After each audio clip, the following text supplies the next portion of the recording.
पता चला कि कोई ये लीड पेन आ गया है। बड़ी अजीब चीज़ हमको लगी, उसमें स्याही नहीं भरना पड़ती। हम लोगों ने तो बोतल में दबा के पहली क्लास में बांस छील करके और बल्लू बनाते थे, उससे हमने अपनी हैंड राइटिंग सुधारते थे। और हमने तो कंधे होते थे, उससे भी हमने लिखा। फिर फाउंटेन पेन आ गया और बड़ी चीज़ हुई कि इसमें तो हम स्याही हमेशा के लिए भर सकते हैं, फिर लिख सकते हैं। उसे बड़ी समस्या आती थी कि उसको छिड़क रहे हैं, वो नहीं निकल रही स्याही उससे। तो उसके हम लोग भी करते थे कि उसको चीरते थे, उसकी जो निब है वो कस गई है, उसमें से फिर फ्लो कम हो गया है, तो उसको निकाल करके उसकी जो निब है उसको ब्लेड से चीर। तो उन्होंने आया और उसको एक्सपेरिमेंट किया कि कैसे इसका कंटिन्यूस फ्लो बना रहे कि लगातार मैं इससे लिखता रहूँ। और लड़का इस तरह की चीज़ें बनाता, उसने पेटेंट करा ली उन्होंने। आप ये उनमें जागरूकता देखिए कि दोनों चीज़ों की उन्होंने इंग्लैंड और भारत में पेटेंट की। हमारे देश के लड़के अपनी चीज़ें खुद बनाना सीखें, ये अगर हम लोगों में आती और हमारे विश्वविद्यालयों में हमने तो इसको नष्ट बुनियादी तालीम होती। मुझे याद कर करके आता है वो बहुत बड़ी अच्छी चीज़ थी। हालांकि हम लोगों ने ज़्यादा उसका भी सिखाया जाता था, पहले तो तकली से हमको सिखाया जाता था, वो अच्छा लगता था। हमने तकली से सूत काटना सीखा, हमको अभी तक याद कर। खादी भंडार में बेचने भी जाते थे जब ज़्यादा बड़ी हो जाती थी। तो ये जो हमारे यहाँ ये 10वीं क्लास तक जब मैं आया 62-63 उसने किया। ये हमारे बच्चे क्या ये चमड़े का काम सीखने जा रहे हैं, तो साहब बनने जा रहे हैं, उनको अंग्रेजी माध्यम से पढ़ेंगे स्कूलों में। ये सब क्या है? जो क्राफ्ट टीचर थे उनको हिंदी दूसरे विषय पढ़ाने के लिए सौंप दिया जाता था।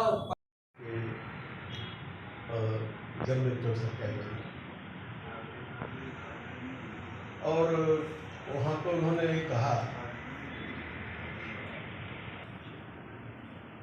जो बात उन्होंने कही वो बात भाई त्रिपाठी जी ने भी कही कि गुरु का रण है तो झुका नहीं सकता। मैं मानता हूँ कि गुरु का रण है, और मैं खुद भी महसूस करता हूँ कि अगर वहाँ विश्वविद्यालय नहीं होता है तो हम जैसे बहुत सारे लोग हैं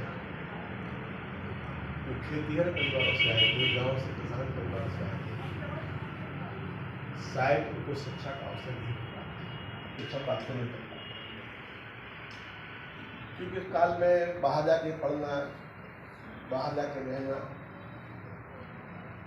कितनों को संभव हो सकता था, इसकी कल्पना आज करना कठिन है। आज से मोटा मोटी तौर पर 125 साल 150 साल पहले का भारत, जिसमें यातायात के साधन नहीं, जिसमें रास्ते नहीं, जिसमें ठहरने वाले नहीं, जिसमें होटल नहीं, कॉन्ट्रैक्ट नहीं, वो निस्संदेह इसकी व्यक्तिगत तौर पर ऋणी हैं और रहेंगे। जो विश्वविद्यालय की स्थापना से हम लोग को पढ़ने का अवसर मिला, कुछ ज्ञान का अवसर मिला। क्या किसी व्यक्ति को केवल उन्हीं लोग याद करना चाहिए जो उससे लाभान्वित हुए?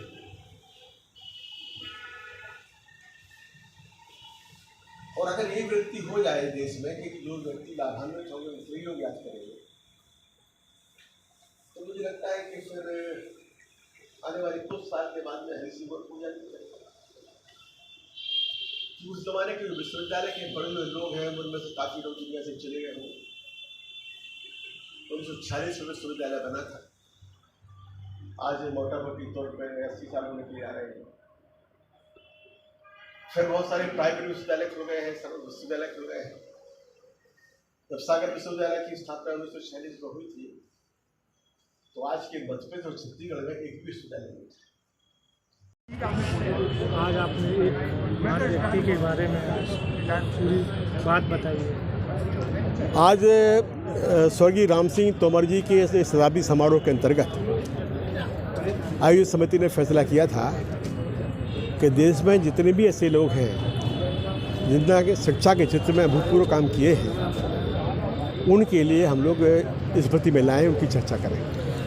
डॉक्टर हरि सिंह गौर ने अपना सब कुछ दान करके सागर विश्वविद्यालय की स्थापना 1946 में की थी, और ये शायद मध्य प्रदेश छत्तीसगढ़ का एकमात्र पहला विश्वविद्यालय था जो एक निजी व्यक्ति ने अपने पैसे से बनाया था, परंतु जो पूर्णतः चैरिटेबल था, जहाँ कोई फीस का बड़ा मामला नहीं था, वो तमाम से किसी को पढ़ाया। उनका उद्देश्य था, उनका कहना था कि जो शिक्षा है, ये शिक्षा इंसान को इंसान बनाती है, ये विकास की अवसर देती है, शिक्षा लोगों को संपन्न बना सकती है, तो इसके लिए उन्होंने ये विश्वविद्यालय की स्थापना की थी।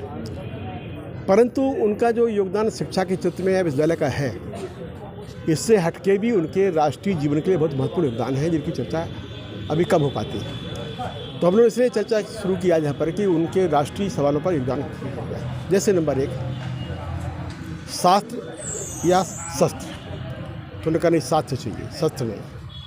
नंबर 2, नारियों के लिए बराबरी के कानून।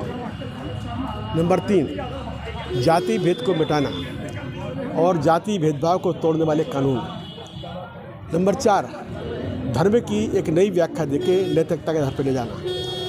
नंबर 5, बुद्ध धर्म या अन्य धर्मों में जो उच्च सिद्धांत हैं उनका समन्वय है। नंबर 6, ब्रिटिश काल में अंग्रेज़ों के लिए भी वही नियम परंपराएं जो भारतीयों के लिए हैं, इसका सिद्धांत। नंबर 7, जो मशीन है, तो छोटी मशीन में छोटा मशीन लगाई जाए छोटे गांव के उद्योग में, ताकि लोगों को रोज़गार मिल पाए। और नंबर 8, स्वदेशी कारखाने, जिसका प्रयास के नासिक में लगवाया था। तो ये जो सारे योगदान, उनके राष्ट्रीय योगदान हैं, इनकी चर्चा हो इसलिए। राहुल गांधी की यात्रा मध्य प्रदेश में है, कितना 23-24 में कितना अंतर आएगा देश में और प्रदेश में? अब देखिए, मुझे पता नहीं है कि मैं उस यात्रा में शामिल हो नहीं पाया हूँ, अगर को केवल शुभकामनाएं दे सकता हूँ, उनको शुभकामनाएं। और जातिवादी पे भी प्रभाव पड़ सकता है इस यात्रा को? अब ये अभी कहना अब जल्दबाजी हो जाएगी, अभी जल्दबाजी हो जाएगी। आप यात्रा में शामिल होंगे इस यात्रा में कहीं ना कहीं? अभी राहुल जी का कोई पत्र मेरे पास आए नहीं है। राहुल जी का या सोनिया जी का कोई पत्र हमारी पार्टी पर था, क्योंकि मैं लोकतांत्रिक समाजवादी पार्टी का हूँ। तो अगर हमारी पार्टी के पास कोई पत्र आएगा तो जरूर।